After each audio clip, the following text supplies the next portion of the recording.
Tigri volume 3, disponible sur Amazon avec le lien en description. Le protecteur de la jungle. Dans la jungle d'Emeraudia, Tigri, un jeune tigre courageux, et ses amis se battent pour protéger leur monde contre un groupe d'envahisseurs mené par Kael, un kangourou imposant. Chapitre 1. La vie paisible dans la jungle d'Emeraudia. La jungle d'Emeraudia s'éveillait doucement sous les premiers rayons de soleil. Les arbres géants, dont les feuilles formaient un toit vert presque infini, laissaient passer une lumière dorée qui dansait sur le sol.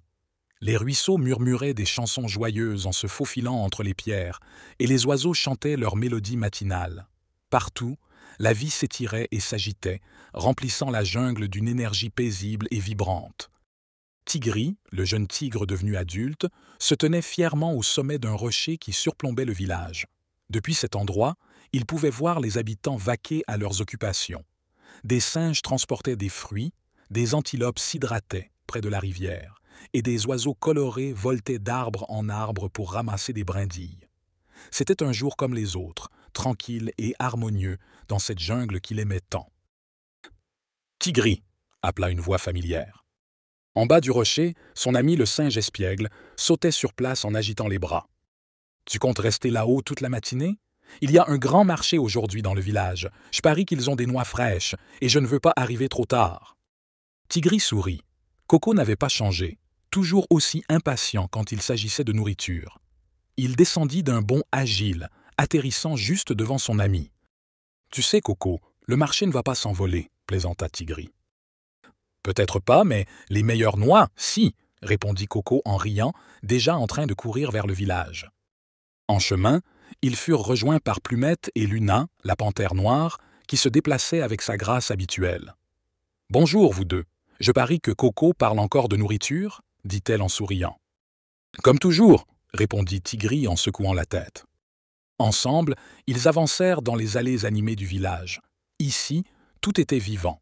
Des étals faits de feuilles et de branches présentaient des fruits colorés, des graines rares et des élixirs fabriqués à partir de plantes de la jungle.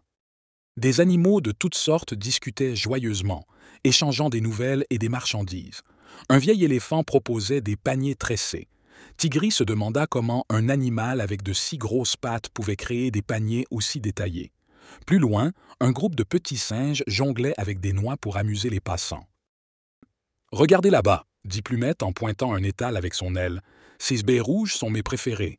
Elles sont délicieuses. » Coco bondit vers l'étal pour inspecter les baies, mais son attention fut bientôt attirée par un spectacle musical. Un groupe d'oiseaux chanteurs avait formé un cercle et entamait une chanson rythmée. Plumette les rejoignit et ajouta sa voix cristalline, attirant des applaudissements enthousiastes.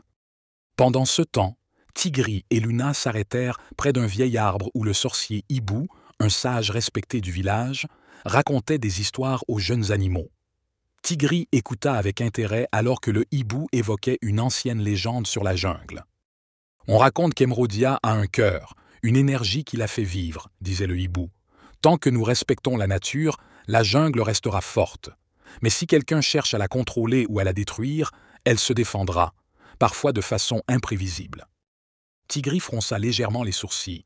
Bien que ce ne soit qu'une légende, il savait que la jungle était un lieu fragile, où chaque plante, chaque rivière, chaque créature jouait un rôle essentiel. « Tigri, tu réfléchis trop, » le taquina Luna. Tigri haussa les épaules avec un sourire. « Peut-être. Mais ces histoires ont toujours une part de vérité, tu ne crois pas ?» Le soleil atteignait son zénith lorsque le groupe se retrouva près de la rivière pour déjeuner. Coco savourait une énorme pile de noix, Plumette picorait quelques baies, et Luna buvait l'eau fraîche du ruisseau.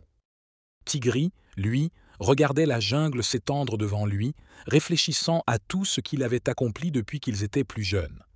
La jungle était plus qu'un lieu, c'était leur foyer, leur monde, et il ferait tout pour le protéger. Mais alors qu'ils riaient et discutaient, Tigri sentit un frisson d'inquiétude lui parcourir l'échine. Quelque chose, quelque part, ne semblait pas à sa place. « Oh, vous sentez ça ?» murmura-t-il soudainement, regardant autour de lui. Ses amis s'arrêtèrent, intrigués. « Sentir quoi ?» demanda Coco, les joues pleines de noix. Tigri plissa les yeux en direction des arbres. Une brise légère faisait bruisser les feuilles, mais quelque chose dans l'air semblait différent. Une ombre fugace passa entre les troncs, presque imperceptible. « Probablement juste le vent », dit Plumette, essayant de détendre l'atmosphère. Mais Tigri n'en était pas si sûr. Il avait appris à écouter la jungle, et cette fois, elle lui semblait plus silencieuse, plus tendue. Il secoua la tête pour chasser ses pensées négatives. Après tout, c'était un jour comme les autres, dans la paisible jungle d'Emeraudia. Mais ce qu'il ignorait, c'est que cette tranquillité était sur le point de voler en éclats. Voici la fin du premier chapitre. Vous pouvez commander le livre papier via le lien en description. À bientôt.